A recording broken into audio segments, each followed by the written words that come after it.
Welcome to Lake TV's Community Spotlight Show, brought to you by the great folks at COMC, Central Ozarks Medical Center. This is show number 6 in our series with the wonderful Shore men here. It's Jeff and Bob Shore, almost 50 years of Shore football with the Camdenton Lakers. Started with Bob here in 1975. Went to a state championship game in '77, lost that, but it was a win for the program because they were starting to win. You guys won 2 state championships when Jeff was playing, and then Jeff came back, started coaching with Bob in '96. All right, so, and you turned down a head coaching job in Springfield to come coach in Camdenton in junior high. Did. Yep. That's how important it was to come back to Camden. Absolutely, and like I said, learned a lot from him, and we were also fortunate enough to win, be a part of winning 2 coaching together. Yeah. You won 2 state championships coaching together. Yeah. What years were those? 99 and 2005. Wow. So, yeah. Does it get any better than that? What's the best part of winning a state championship? Is it on the field after the game? Is it later at night thinking? What is the best part of winning a state championship? I would say, oddly enough, it's a little strange. Playing, it was great, but it was also a little bit sad because you enjoyed it. It was so much fun just playing the game. Yeah. You know, winning the state championship was fantastic, but it wasn't necessarily about winning the state championship. It was playing alongside all your buddies and getting to play football and compete and all those things you get to do, you know. So knowing that that team, whatever it is at that point in time, that's the end of that road for that team. Now it makes it a lot better to win your last one. Yeah. Don't get me wrong, but it's still a little bit of a sad moment because it is a special time in kids' lives, and you know we could go on and on about things like that, but it really is. It's one of those things that you don't get to do, and you can't go. You know, you don't go play football like he always says. You don't when you're 25 years old, you don't get to go, you know, line up, get the pads on, and have a real football game. You can play basketball, you can play golf, tennis, those things, but football is for a short amount of time span in your life. So, it's I think it's great, but at the same time, it's a little bit sad that it's over. Yeah, I bet. How about for coaching? What was the greatest part of winning a state championship? You know, that's a good question. It's a conglomeration for me, but Jeff makes some good points here. You know, the fact is, there's 365 days in a year. 10 of them you get to play a football game. Yeah. Now you can go play pickup baseball and basketball, town team league plays, down. You know, basketball the rest of your life, but in football that's it. So there's only 10 times you're guaranteed, and then 4 more if you go to the playoffs. Absolutely. So they're special nights. I can't imagine anybody not being down and up after all the 2-a-day practices and all the grinding and agility drills and everything else, and not be up for a ball game. To me, winning a state championship is a thrill. It's an accomplishment, and it's a satisfying feeling. But it goes away quick because you're already thinking about next year. Yeah. Probably for me within an hour, maybe earlier. And I have a little bit of letdown because I don't have a game to get ready for. You lived for coaching, didn't you? Because I love that. I love the preparation. I love the game. Yeah. But I love preparation. I love the game planning. I liked all that, you know, and.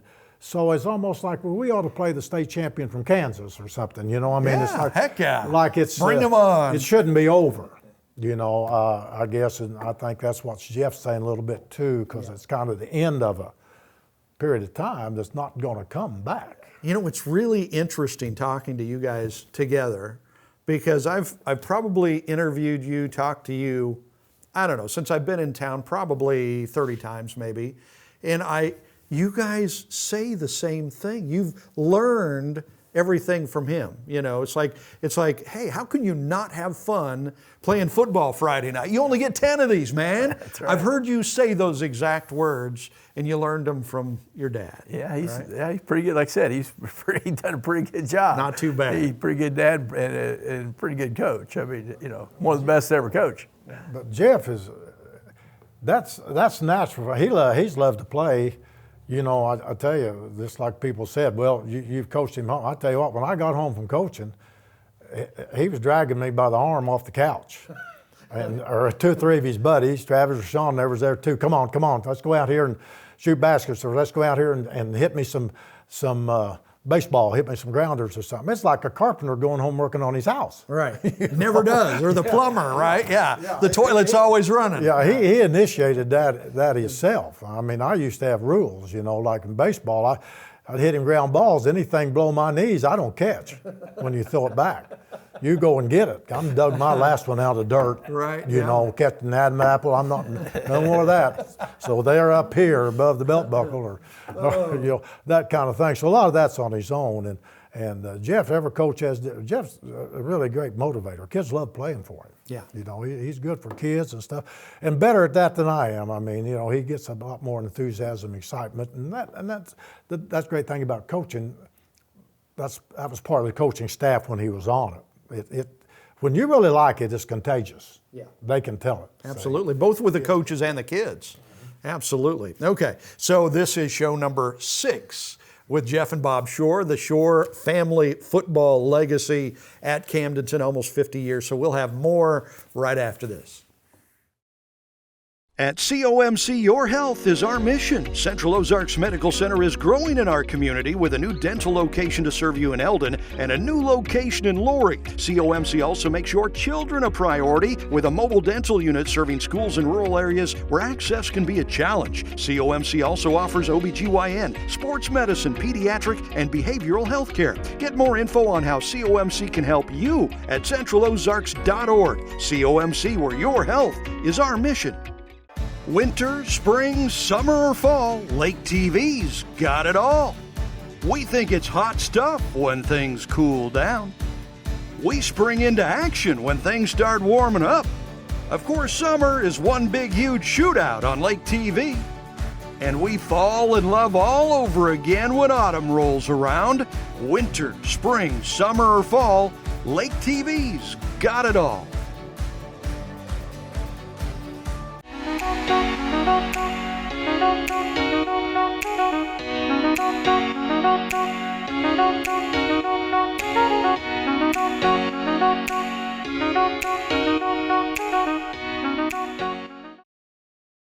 Welcome back to Lake TV's Community Spotlight Show presented by COMC. This is show number 6 of 7 in the Shore family football legacy. We started out talking about when you got the Camdenton job in 1975.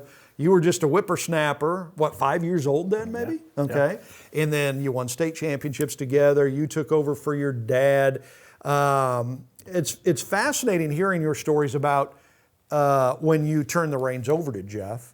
You could have very easily kept on coaching. You won how many, 360 some games? 67. 367 games. Are you in the Hall of Fame? Uh-huh. I would guess so, right? And yet you could have kept on coaching. There were some family reasons why you decided to step down. And so watching your son coach, doing something that you love to do, what's that like? What's been the feeling like over the years? Do you want to go to him and tell him, hey, you should be doing this or you should be doing that? Or how do you do that? Well, you know, I'm proud of him doing it. I know how difficult a job it is. Yeah, it's you've been not there. an easy job here, because I've done it, and they do an excellent job. And I think probably what helps is we have so many guys. I'm so proud of the fact we have so many guys just like him that have come back here to coach and want to coach here. That the program is really just a part of their heart and soul, and that's the way it is. So it's not difficult for me to do that. It's difficult for me to be out of control. Yeah. Not calling plays or defenses and stuff to some degree, but I've gotten used to that. And of course, I've got 2 grandsons. Bo and Bear have both played. Yep. And my granddaughter played basketball forever, so I didn't miss anything. I hear she would have been the best football player if she'd been a guy. I might have been, yeah. So I've enjoyed watching them and be able to watch them, and I coached them both in junior high because we had a situation where Jeff asked me to come coach junior high because we had some of them retiring, one of them had back surgery, and we didn't have any coaches. So Jeff asked me to fill in. Well, that was kind of a flip, wasn't it? Where you came and you coached junior high. And I got super fortunate, and he really did me a favor. The first year, he just kind of stayed away. I mean, he'd come to practice every once in a blue moon or games, obviously on the sideline, things like that. But he just kind of let us, as a staff, take it and do it, which I appreciated. And we needed that, you know, because it's easy to lean on a guy like him. We needed to do it. So, but then I talked him into coaching junior high football. You know, that's like getting Nick Saban to come down and coach in junior high. Yeah, you know? yeah. And so we were super fortunate there. Some of my funniest stories are watching him coach junior high games and going and the referee calling a flag or something, and him talking to him, and then about, you know, midway through the game, realizing who he was, and said, Coach Shore, I'm sorry to know that you. I won't. I'm sorry about that holding call. I apologize for that. And we didn't get it. You know, I'm sorry I called that penalty on that play, and so we get, you know, the benefit of the calls the rest of the night. So that was kind of fun for me to see. And I think he only lost 3 games in his whole 10-year. I think he coached junior high for 10 years, lost 3 games. So wow. Well, it's actually fun, and I got to coach with Zach Franklin and Ryan McGuire, 2 guys I'd coached on, both of them on the 99 and the 95 state championship teams. And so I had fun doing it. I enjoyed doing it. And the board was nice enough to let me do it. I think they kind of felt like they got rid of me once and didn't know if they wanted me back or not, but they were generous enough, a lady or two there, to let me do that. It's mighty nice. So that was a good deal. I mean, what else could you want? And it really helped our, you know, program. Absolutely built up the future of the program. Did you guys do a lot of yelling at referees, officials? Not really, no. No. You were pretty calm about it, huh? Didn't lose your mind? Well, I didn't. Just about a rule. The judgment, you can't complain, but whenever you don't apply a 15-yard penalty, when it's a 15-yard penalty, then you let them know it. Yeah. You take up for your players in that kind of situation. That's just something you learn over the years of how far to push it and how far to back off. You made a point now, and leave them alone, because now you're just going to irritate them because they are human. Yeah. And I've got a lot of friends who referee. There is a little controversy on his win record because I did get kicked out of a game, and then in that case you can't coach the next game. So I had to watch it from the back of a pickup truck in Springfield, Missouri, and he was the honorary head coach that game. So they may have to adjust his. Wow. I don't know who's claiming that. Were you wearing a mustache and a fake beard and stuff? Well, Parr called all the offense and Nick called all the defense. I'm just there to make the decisions he was honorary. To punt or onside kick or whatever, something like that, when they didn't want to. That's part. But no, our staff's never been known for. You've got to coach. Yeah. You know, and not stay on the official all the time, and then they appreciate it. And if you get a swing pass thrown out there, it's a forward pass, but it's behind the line of scrimmage, you blow them up, and they call pass interference, and you go out there and say, hey, there is no pass interference behind the line of scrimmage, and they see where the flag is, and they correct it.